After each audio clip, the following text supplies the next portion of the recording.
Les maltraitances physiques sont une des formes de la maltraitance. Elles sont provoquées par un certain nombre de comportements violents et agressifs. On peut distinguer les gestes posés des conséquences observées sur l'enfant.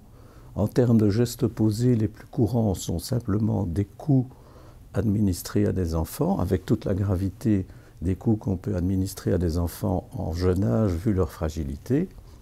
Il y a aussi parfois des maltraitances physiques qui sont administrées à l'aide d'objets comme des bâtons, des cordes, des ustensiles de cuisine. C'est plus rare. Il y a aussi des maltraitances physiques qui consistent en des brûlures intentionnelles de certains enfants. Ça peut arriver, comme aussi, de manière plus rare et extrême, des tentatives d'empoisonnement volontaire.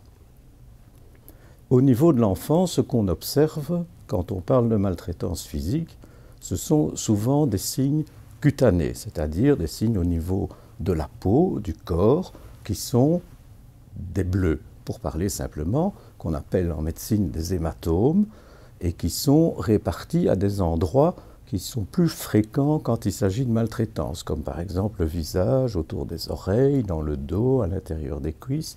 Ce sont donc tout simplement des bleus. Ils sont généralement multiples, pas tout à fait individualisés. Ce n'est pas un coup sur une jambe qui va faire une maltraitance qu'on va dépister. Ce sont plutôt des bleus nombreux sur le corps de l'enfant à certaines places que je viens d'expliquer très succinctement. Il y a donc ces formes-là, il y a aussi d'autres formes plus rares qui consistent à observer donc des signes sur le corps de l'enfant qui sont des stries, des marques un peu géométriques, des choses tout à fait inhabituelles, mais qui peuvent parfois aussi être liées aux circonstances d'un accident, dans une plaine de jeu ou autre.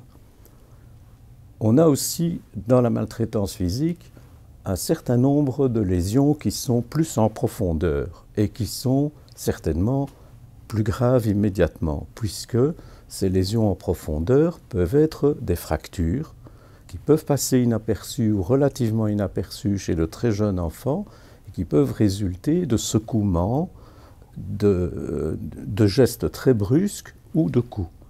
On peut aussi avoir chez des plus grands enfants corrigés très violemment des lésions internes de certains organes avec des saignements qui peuvent être très graves. Tout ça, c'est plutôt de l'ordre de l'exception.